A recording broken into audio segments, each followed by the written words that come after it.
Cześć, Bartek Urban. Zapraszam do testu Hyundai Ioniq 6. A Ioniq 6 to już drugi model z serii, czy tak naprawdę już powoli takiej submarki Ioniq. Pierwszym był model 5, teraz jest właśnie model 6, a niedługo dołączy model 7. I od razu na tej grafice widać, jak różne to są modele, niby ta sama marka, a jednak udało się zrobić zupełnie inaczej wyglądające samochody. To mi się podoba.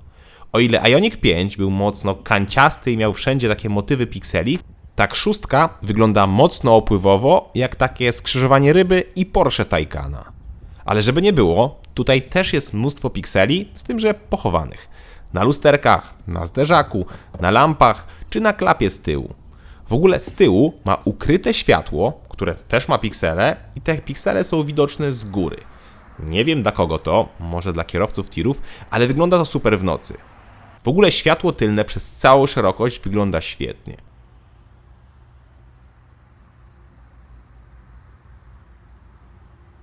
A czy samochód jest ładny? No cóż, nie wiem. Na pewno rzuca się w oczy i jest inny, za co duży plus. Tył jest nieco kontrowersyjny i ma sporo spoilerów, ale ogólnie chyba tu pasuje. To, co jednak mnie mocno zdziwiło, to fakt, że jest to sedan. Po takim nadwoziu spodziewałem się, że jest to liftback. Wtedy byłoby znacznie praktyczniej. Wróćmy jeszcze do lusterek, bowiem ja miałem zwykłe, klasyczne lusterka, ale w opcji można mieć kamery. Wtedy zmiana jest też lekka we wnętrzu, gdzie mamy dodane ekrany po rogach deski. Poza tym auto ma dużo smaczków i nie mówię tutaj tylko o pikselach. Zacznijmy od samego kluczyka ze świetnie ukrytym logiem Hyundai'a. Dalej mamy na przykład antenę na dachu, która jest przezroczysta. Tak, widać co się kryje w środku. Zresztą przezroczyste elementy to też w kabinie, na przykład na drzwiach czy na tunelu środkowym. Ten dekor tutaj na desce też jest zrobiony tak, że jest to przeźroczysty plastik, a pod spodem prześwituje inny element. Fajne rozwiązanie. Z takich mniej fajnych rzeczy to zobaczcie, jak brzydko pomalowano zaciski.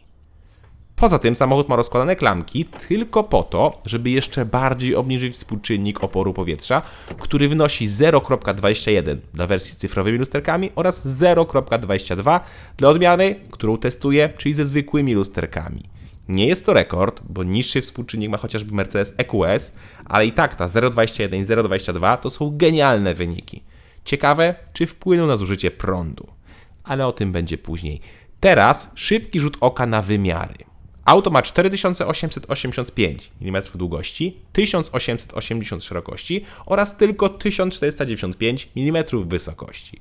Rozstaw osi to 2950 mm. Czyli Ioniq 6 wcale nie jest taki mały. W takim razie pora na kufer. Ten ma pojemność 401 litrów, ale to nie jest jedyny kufer. Otóż Ioniq 6, jak przystało na prawdziwego elektryka, ma też drugi bagażnik z przodu, tak zwany frank, o pojemności 45 litrów.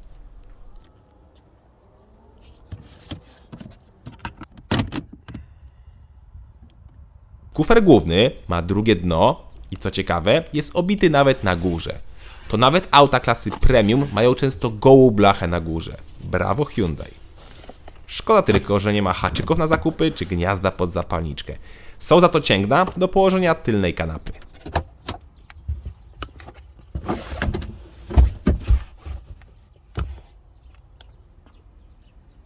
A i ciekawe, że cięgno do awaryjnego otwierania bagażnika jest z tyłu po lewej stronie pod kanapą. Wskakujemy więc na tył. No i niestety jest to jedna z większych wad tego auta. Tutaj z tyłu nie ma miejsc na głowę. Ja mam 186 cm wzrostu i wbijam się głową w dach. Szkoda, bo na nogi mamy mnóstwo miejsca, ale na głowę jest go za mało. Szkoda też trochę, że podłoga nie jest nieco niższa, wtedy też kolana nie byłyby tak wysoko. Taka dziura w bateriach, jak jest na przykład w Porsche Taycanie, byłaby idealna. Do dyspozycji z tyłu jest podłokietnik z miejscami na napoje i bez przejścia do bagażnika są oddzielne nawiewy, złącza, schowek, gazetowniki czy nawet złącze 230 pod kanapą. Mamy też przyciski do sterowania fotelem pasażera, niczym w jakiejś limuzynie. Szkoda tylko, że w limuzynie bez miejsca na głowę. Siadamy więc z przodu. Tutaj też nie ma bardzo dużo miejsca na głowę, ale się mieszczę i mam jeszcze z 5 cm wolnej przestrzeni.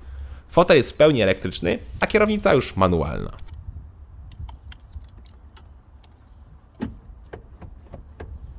Pora więc na deskę rozdzielczą. Ta już nie robi aż takiego wrażenia jak wygląd zewnętrzny, bowiem podobne deski są w innych modelach.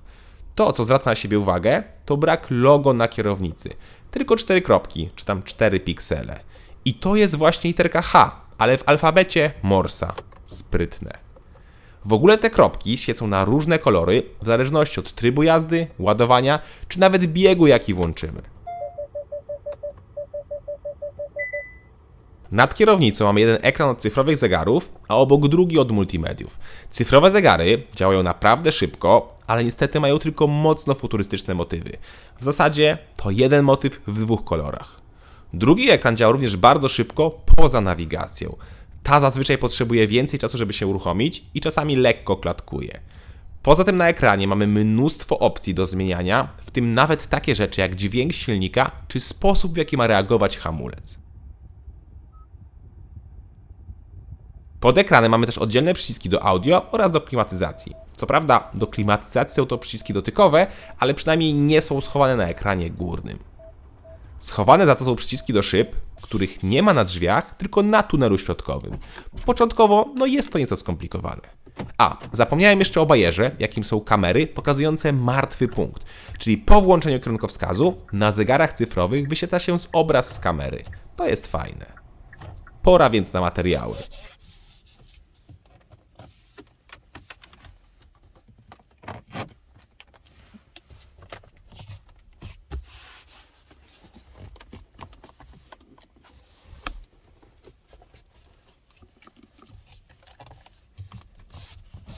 Naprawdę świetne spasowanie i dobre materiały.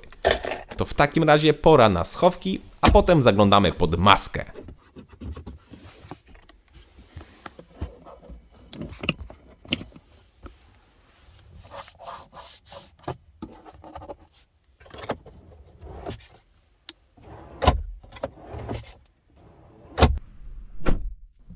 W zasadzie pod maską już byliśmy, bo tam jest schowek.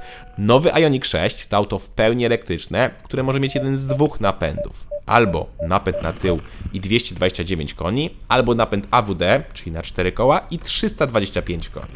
Dla obu wersji jest ta sama bateria o pojemności 77 kWh. W przyszłości dojdzie jeszcze słabszy wariant z mniejszą baterią 53 kWh o mocy 151 koni. Ja do testu wybrałem wersję RWD o mocy 229 koni. Od 0 do 100 powinno być 7,4 sekundy. Pora to sprawdzić.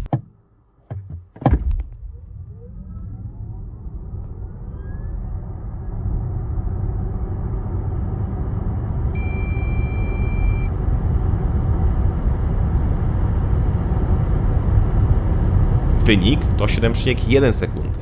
I co więcej, zrobiłem pomiar w trybie Eco i czas to 7,3 sekundy, więc praktycznie to samo. Brawo!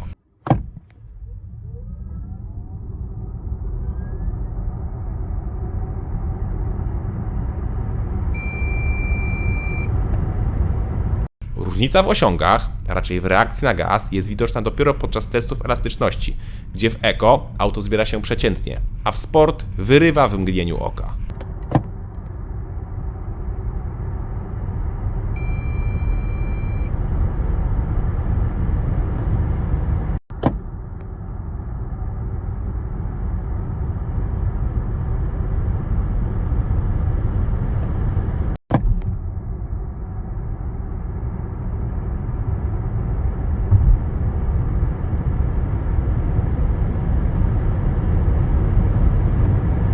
Osiągi są naprawdę świetne. I co ciekawe, da się w pełni wyłączyć kontrolę trakcji i polecieć nieco bokiem.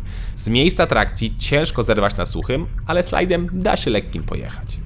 Aha, i tak brzmi auto, jak włączymy dźwięki w kabinie.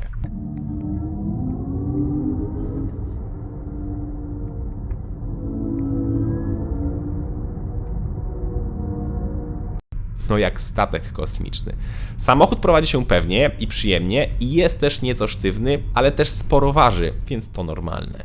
Masa tego auta to minimum 1910 kg, więc klasycznie jak na elektryka dużo. Ale duże ma nie być spalanie, czy tam zużycie prądu. Hyundai szczyci się, że Ioniq 6 ma być niesamowicie oszczędny dzięki m.in. opływowej bryle i świetnemu zarządzaniu energią. Jest tutaj pompa ciepła, jest system do grzewania akumulatorów, no jest tutaj wszystko, co powinno być, żeby być liderem oszczędności. I faktycznie, w mieście bez problemu miałem wyniki na poziomie 12-13 kWh i to jak jeździłem w największe poranne korki w stolicy. Jak jeździłem nocą bez celu, to miałem wyniki poniżej 12 kWh, a pewnie dałoby się i lepiej. Niestety, dużo gorzej jest na trasie. O ile jedziemy jeszcze 100 km na godzinę, to jest super, bo przy takiej prędkości miałem wyniki na poziomie 13-14 kWh. Ale jak już jedziemy 120, to mamy ponad 19 kWh. Zrobiłem 100 km w dwie strony, tak żeby wykluczyć wiatr czy tam z górki pod górkę i w jedną stronę miałem 19,1, a w drugą 20 kWh, więc średnia z przejazdu 200 km to 19,5 kWh. A to przy 120 no nie jest rewelacyjne w tak opływowym aucie, tylko z napędem na tył. Bo to oznacza, że w trasie zrobimy jakieś 360-380 km, jadąc ciągle z prędkością 120 km na godzinę. Przy 140 jest już około 23 kWh. Fakt, że było ciepło, bo 27 stopni, no ale Ioniq 6 ma te wszystkie systemy, o których mówiłem. Maksymalna moc ładowania to 239 kW. I właśnie to zużycie w trasie mnie mocno zdziwiło, tak samo jak i wciąż bardzo słaba średnica zawracania. To samo było w Ioniqu 5 i to samo jest teraz. W aucie elektrycznym RWD, czyli z napędem na tył, to powinno zawracać w miejscu, ale tak niestety nie jest.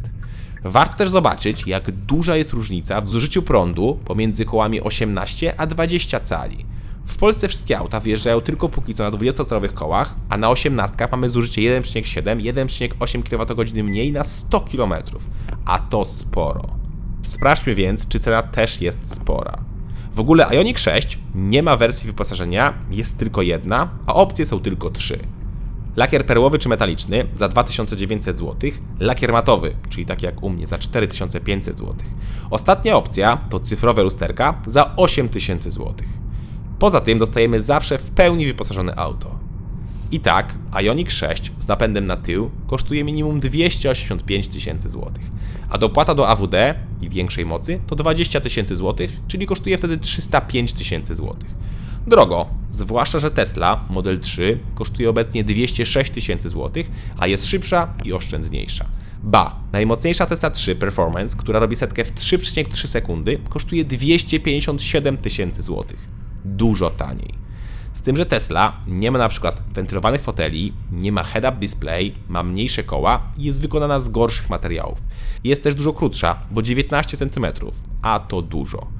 Mimo wszystko jednak różnica w cenie też jest duża, bardzo duża. W zasadzie to w cenie Hyundai'a Ioniqa 6, a nawet i taniej, dostajemy też BMW i4, które również jest bardzo przemyślanym elektrykiem. Fakt, jest nieco gorzej wyposażone i trzeba dużo doklikać, ale jednak BMW ma status bycia premium, a Hyundai no jeszcze go nie ma. Ioniq 6 to auto, które robi wrażenie i widać w nim bardzo dużo przemyślanej pracy. Wygląda nietuzinkowo, jest świetnie wykonany, dobrze jeździ i ma mnóstwo bajerów. Minusy to zwrotność, mało miejsca na tylnej kanapie, zużycie prądu w trasie, zasięg w trasie oraz cena. Z tym, że 3 ostatnie wady chyba są dla każdego elektryka. Cześć!